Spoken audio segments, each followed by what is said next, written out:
New on NFL Live, here's Jordan Love ahead of the Packers matchup with the Broncos. Obviously, they're a very good defense.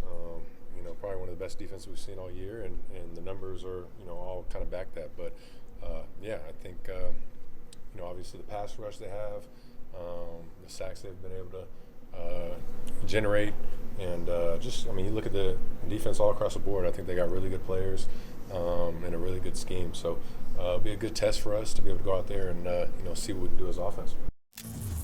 Yeah, no team has run man defense more often than the Broncos' staunch defensive unit this season. They're in man on 61% of opponents' dropbacks. However, they'll face Jordan Love on Sunday, who's shredded man defenses this season. A league best 89 total QBR against man defense, 18 touchdowns, only 2 picks in those scenarios.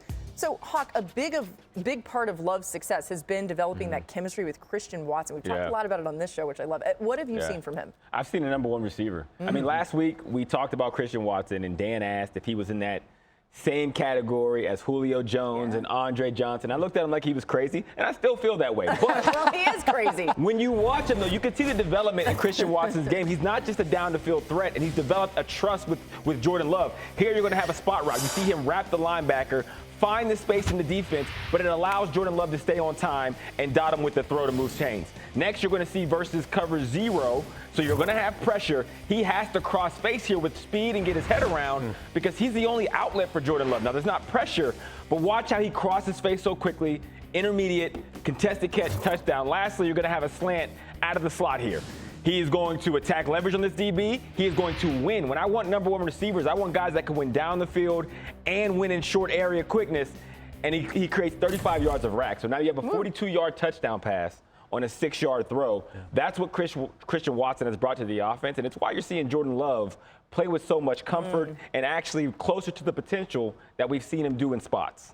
Last week when we were previewing the Packers offense against the Bears defense, I was talking about how the key was it was going to be a kitchen sink game from Dennis Allen, the Bears defensive coordinator, because they don't have the dudes up front to just pure pass rush and make an opposing quarterback uncomfortable. The Broncos do. They don't lead the NFL in sacks. They lead the NFL in sacks by a mile. If you're going to win against this Packers team, though, you better do it and make Jordan Love uncomfortable. They have 10 games this year in which they have either won or tied to the Green Bay Packers. Jordan Love has been sacked a total of 9 times in those games. 21 passing touchdowns, 2 interceptions. And their 3 losses against good teams and good defenses, 9 sacks taken, so the same number of those 3 losses as the 10 non-losses, and just 1 passing touchdown and 2 picks. If there's any defense that can make life uncomfortable for Jordan Love, it is this Denver Broncos defense. They have been the best pass rush in the league. Again, not by a little bit, not by a lot, but by a mile this season.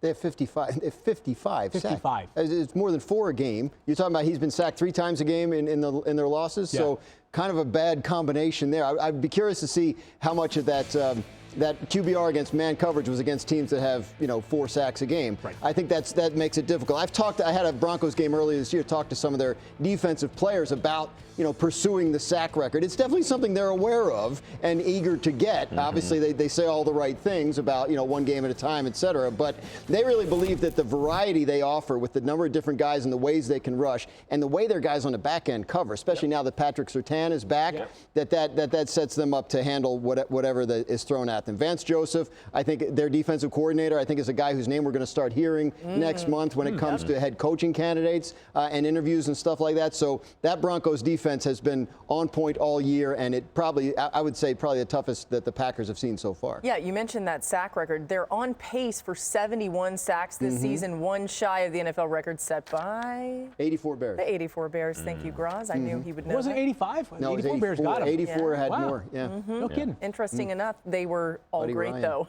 That's right. It is Wideout Wednesday. We have a new addition to our favorite wide receiver museum.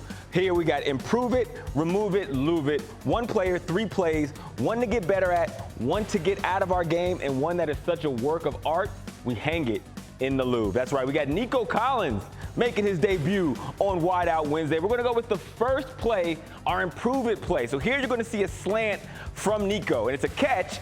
But what I would love to see him do here is, while he gets into the point of attack quickly, I would love to see him push more vertical to move that DB and create more of a window here so he's catching it 2 yards inside the numbers instead of in front of that alley defender where it becomes a catch tackle. The next play, we're going to go to our remove it. Now, as a wide receiver, our job is to protect the quarterback's throws. Here you're going to have a basic route, which is a 10-yard in from the slot. And Nico is going to get across field, but he has to understand and know that in this coverage, he has to cross his defender's face because that puts him in position between the defender and protects the throw. He doesn't do it, he throttles down, and it's almost a turnover, which is always the worst case scenario. And lastly, our work of art, our love it. Here's a big play. Every piece of this play is literally perfect and why Nico Collins is one of the best young receivers in the National Football League. First is going to start with the release. Now, he's going to have an inside release, but he understands in order to go inside, I got to go outside. So he's going to remove this cornerback 2 yards out to create the lane to get inside. Now, if he gets pushed down, that's bad. If he keeps the same lane, that's okay. What he does is even better. He gets wide to create more of a throwing lane for the quarterback, and then he comes downhill to protect that throw the way he did it in our last play. And then he has a catch and a big-time run. Nico Collins can run routes.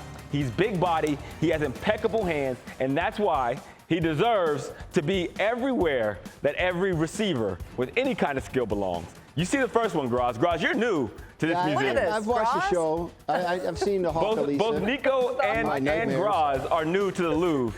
Welcome, Nico. You belong. Graz, I got to see you run some routes. Graz, let's put Graz in the Louvre. I love it. Let's do it. Yeah. That's amazing. By the way, Nico Collins, 100% deserving of that spot. Let's go to Kansas City for a moment, you guys. At 6 and 7, by the way, there was an and in there for the kids at home. Okay, just had to do that. The Chiefs sit 2 back of the Texans for the final AFC playoff spot with just 4 games remaining. So it's crunch time, okay? We already kind of knew that, right? But one notable path to the playoffs includes them winning out. Our analytics gives them a 26% chance of that. And the Chargers would have to lose their 3 remaining games versus AFC teams against Kansas City, Houston, and Denver. It's possible. Sure. They'll also need some help from the Colts and Ravens. New on NFL Live, here's Patrick Mahomes on if there's extra motivation for him this week. I mean, I always want to win, so it's not like I have to draw too far. But, I mean, when I look at it now, it's like, I mean, I don't know what the percentages are, but I know they're not high. And I think it'd be special if we get into the playoffs and can make a run. So why not give ourselves a chance to do that? And we have to start by winning football games. And so that's what we'll start at. Graz, can this? I just said poor Mahomes, by the way. That's where we're laughing. He's not. He's not. You're right. Can this Chiefs In that way, team not. Yeah. do anything against the Chargers defense that we just saw shut down the Eagles? Not unless they're going to magically get healthy on the offensive line. I mean, it's such a big part of their hopes for this season, and they had higher hopes for this season as an offense, was their ability to protect Patrick Mahomes and how much better that was going to be and was early in the season. But with Josh Simmons now out, and Wanya Morris now out, and they're just so shredded at the tackle position. Trey Smith, their great right guard, has not been able to play. They just don't have the personnel up front to protect him. They don't have a representative run game to help protect him. I just don't know that they have it. I don't know, it's tough to count them out, but Yeah, until the percentages are 0, it is very difficult to count them out. Trey Smith did fortunately return to practice today. Maybe he can play on Sunday. Let's talk about the nuts and bolts here for the Chiefs. You talked about basically everybody else's involvement. The Chiefs, of course, have to win those 4 games. Yeah. 2 of them, I think we feel pretty good about. The Titans and the Raiders. The other 2 might be closer to coin flips against this weekend, the Chargers, and then on Christmas night, the Broncos. Both of those games played at Arrowhead Stadium, which you like. The defensive efforts of the Chiefs have probably gone overlooked this year because of their record, but it's the offense that's concerning here. It feels like the Chiefs have to play against tough competition, close to perfect offensive football to score any number of points. The days in which America became familiar with this iteration of the Chiefs, they smashed the easy button, right? It's Tyreek Hill on a 75-yard touchdown pass that takes, 12 seconds for the entire drive to go from, possession and 10 to 6 points in the end zone. So the Chiefs have to grind for every point this year. That it's very difficult for me to imagine them getting into the playoffs, or even if they do, doing as much damage as we are accustomed to them doing in January and February. And by the way, the Chiefs lost to the Chargers in Week 1. Remember that. They haven't been swept by the Chargers in a season since 2013. And by the way, that was Mahomes' senior year of high school. That's how long ago that was. So if that happens, historical in a way. Hey, new on NFL Live, here's Nick Sirianni on his takeaways from the Eagles' loss on Monday night. obviously uncharacteristic of AJ to have drops, no doubt. Uncharacteristic, just, like we've talked about with Jalen, uncharacteristic interceptions as well, for both parties. So, I haven't even went over the tape with them yet. I would hate to say, hey, here's the coaching point without, but there's always, sometimes it's, when you talk about drops, sometimes one, it's just a drop, and sometimes there's a coaching point that you reiterate, off of a drop. And so we'll go through that today. In the lead up to the game and talking to the Eagles, Hawk, they were very positive. They felt like they were in a really good spot, and that's not what we saw, certainly. What do you make of Sirianni's own assessment, evaluation there of the passing game? I think he's spot on. When he's talking about A.J. Brown, like the worst coaching point you can give somebody is catch the ball, make the block, right? Those are obvious coaching points, but there are reasons why everything happens. When you watch A.J. Brown, and I think it was the 3 drops that he had, one turned into an interception because he has his eyes on the incoming defender.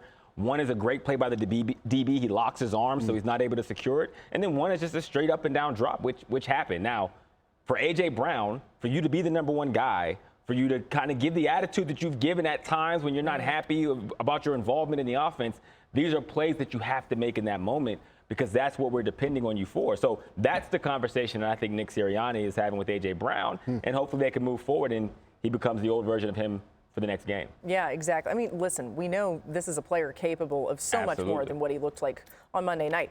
Okay, we've told you it's basically like the playoffs already. Okay, let's go to the AFC East, where the Patriots host the Bills on Sunday. The Pats will clinch the AFC East with a win, but more on the line. A victory would give them a 56% chance to be the AFC's top seed with a win. A loss, though, sends those chances down to 22%. After Buffalo, the Patriots go on the road to take on the Ravens and Jets before a home finale against Miami. New on NFL Live, here's both quarterbacks on the matchup. Obviously, Drake is playing at an extremely high level right now. He's extremely fun to watch.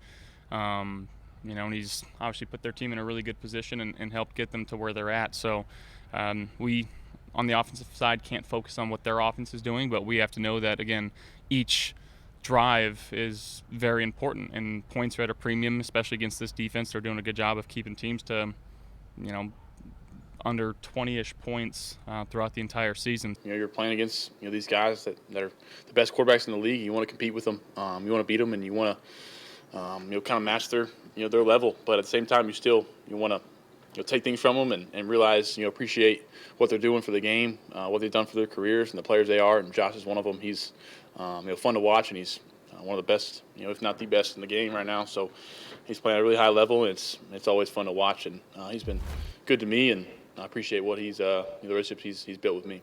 I still hear Drake May, but it was us for a second there. By the way, what an incredible quarterback matchup as we welcome in our Patriots reporter Mike Reese joining us now, who's in Foxborough today. Mike, what should we know ahead of this big matchup? Laura, the big headline here in Foxborough is the Patriots are embracing the magnitude of this game. You could make a case it's their biggest home game since Tom Brady was playing quarterback here in the playoffs after the 2019 season. And I wanted to take you behind the scenes. It's a Wednesday, so all the reporters here around the Patriots, when the locker room door opens, we always run down to Stefon Diggs' locker because this is the day he talks. And he's, the pulse of the team, and his messaging usually reflects what the team is all about. And there were 3 things he said that stood out to me. He said, this game is different because you're playing for something. He said, there's a great opportunity in front of us, so why not go chase it? And of Drake May, he said to him that his maturation process has been second to none. And the 3rd thing Stefon Diggs said was he likes the idea the Patriots are underdogs. He says it gives you an edge to play with, and he said this team is full of players who play with an edge. Oh, I love it. By the way, shout out to the reporters there, the Patriots media, swarming the locker of Stefon Diggs, getting the people what they really want to know. Reporters, they don't have it easy all the time, but it can be really great information.